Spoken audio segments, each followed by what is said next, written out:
नमस्कार दोस्तों, मैं आपका स्वागत है मेरे चैनल पर। कैसे हैं आप सब? आई होप आप सब ठीक होंगे।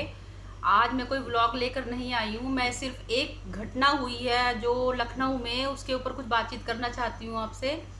अभी कुछ दिन टाइम पहले मैंने एक फिल्म देखी थी, तापसी पन्नू की थप्पड़। उसमें उस लेडी ने अपने, जो हीरोइन है उसकी, उन्होंने अपने, उसके पति ने उसको एक पार्टी में थप्पड़ मार दिया था। उसको उसके स्वाभिमान पर इतनी चोट लगी कि उसने उस अपने पति से अलग रहने की, जबकि वो प्रेग्नेंट थी, अपने पति के साथ रहने की बजाय वो अपने घर चली गई, मतलब अपने मायके में जाकर रहने लग गई है। और वहाँ पर जाकर उसने अपना जो भी जीवन यापन वो करना शुरू कर दिया, मतलब वो अलग हो गई अपने पति से एक तरह से। तो उसने अपने स्वाभिमान को बचाने के लिए, अपने अपने आत्मसम्मान को बचाने के लिए, जिस पति को एहसास दिलाने के लिए ये सब किया।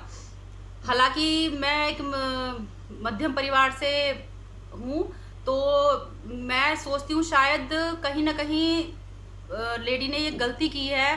क्योंकि अगर मैं उसकी जगह होती तो मैं अपने बच्चे के लिए, जो अभी अजन्मा है, उसके लिए सोचती कि उसका फ्यूचर कैसा होगा पति के बगैर, मेरे पिता के बगैर। उसके पति ने उससे माफ़ी भी मांगी थी, लेकिन वो फिर भी अलग ही रही। चलिए, ये तो फिल्म की कहानी है, फिल्म में तो स्टोरी चलती रहती है। मैं उस लखनऊ वाली घटना के बारे में बात करना चाहती हूँ आपसे। मैं कोई रिपोर्टर नहीं हूँ, ना ही कोई समीक्षक हूँ। मैं एक गृहिणी हूँ, और गृहिणी की तरह ही मैंने उस घटना को सोचा। कल शाम के समय मैं डिनर बना रही थी उस समय, तो उस समय मैंने उस घटना को देखा। मेरे हस्बैंड ने टीवी चलाया हुआ था, वो घटना आ रही थी उस समय, वो थप्पड़ वाली। तो उसमें उस लेडी ने उस कैब वाले भैया थे उनको इस तरह से मारा, और वो कुछ नहीं बोल रहे थे। तो आपने भी वो वीडियो देखी होगी, आपको ही पता लगा होगा कि किसकी गलती और किसकी नहीं है। वो इस तरह से उछल उछल के उनको मार रही थी जैसे कोई कराटे फाइटर है।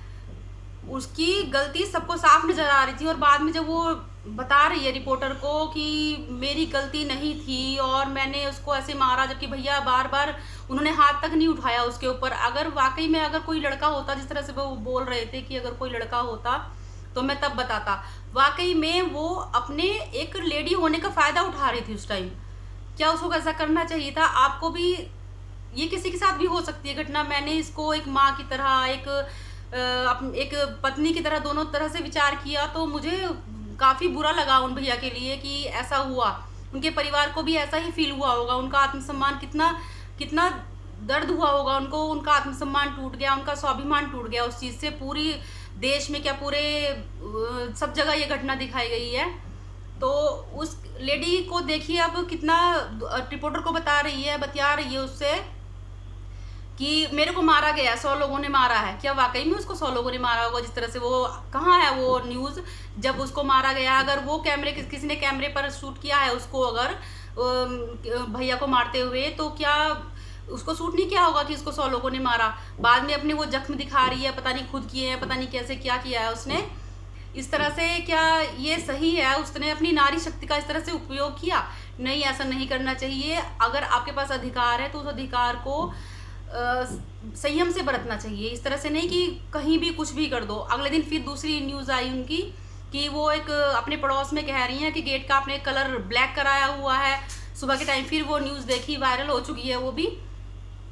तो उसमें बताओ, अगर मैं अपने गेट का, बाहर गेट का कलर ब्लैक कराऊं, रेड कराऊं, उससे किसी को क्या फ़र्क पड़ रहा है? मेरा गेट है, मैं कुछ भी करूं अपने घर में। मैं रोटी खाऊं, पूरी खाऊं, मेरी मर्जी है। आप होते कौन हो ये बताने वाले कि आपने ब्लैक कलर कराया है या रेड कलर कराया है? और पुलिस को भी ले रखा है उसने साथ में, उस लेडी ने।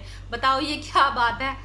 इसलिए ये समझ में नहीं आ रहा कि वो किस तरह से, क्या कराटे फाइटर हैं, क्या है वो, कि फौज में भर्ती हुई हैं अभी अभी नई नई, उनको एक अलग ही घमंड टाइप है, क्या है समझ में नहीं आ रहा।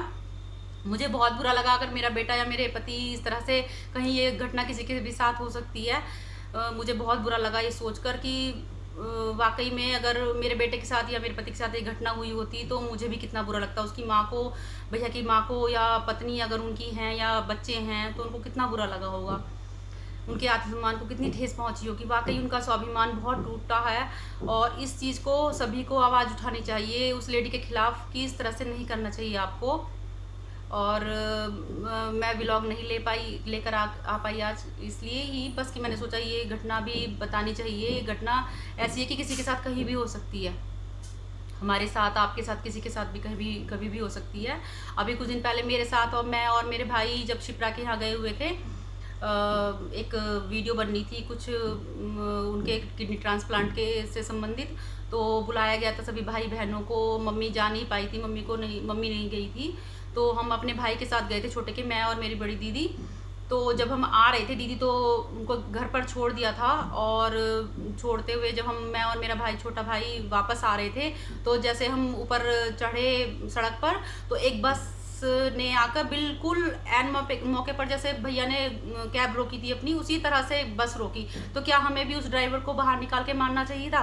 काफ़ी भीड़ थी सड़क पर, तो क्या उस ड्राइवर की, हो सकता है उसके लिए गलती में किया है कि इस तरह से, क्या हमें भी ऐसा करना चाहिए था? मुझे भी नारी शक्ति का उपयोग करके ऐसा करना चाहिए था? कभी कभी हम अपने अधिकार का दुरुपयोग करते हैं, हमें ऐसा नहीं करना चाहिए। अभी कुछ दिन पहले मेरी एक फ्रेंड है, रोहिणी में रहती है, उसने कुछ ऐसे ही घटना बताई थी, लॉकडाउन के टाइम की घटना है वो, कि उसके पड़ोस में एक लेडी रहती है, काफ़ी दबंग टाइप की है। तो घर में जो उसके हस्बैंड है वही बर्तन साफ करते थे और कपड़े वगैरह सब वही धोते, तो उन्होंने उस रात को बर्तन नहीं धोए, और अगले दिन उनके घर में पुलिस आ गई, और वो लेडी इस तरह से बिहेव कर रही थी कि मुझे आज दहेज के लिए प्रताड़ित किया गया है, मुझे ये किया गया है, मुझे मारा गया है, मुझे पीटा गया है। अरे तुम्हारा हस्बैंड है, वो इतना काम करके दे रहा है, इतना हेल्पफुल है, फिर भी तुम उसके खिलाफ इस तरह से बोल रहे हो।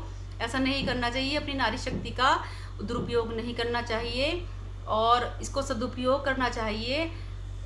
बस मेरा यही कहना है कि हमें इस घटना को कहीं ना कहीं उन भैया के लिए बोलना चाहिए।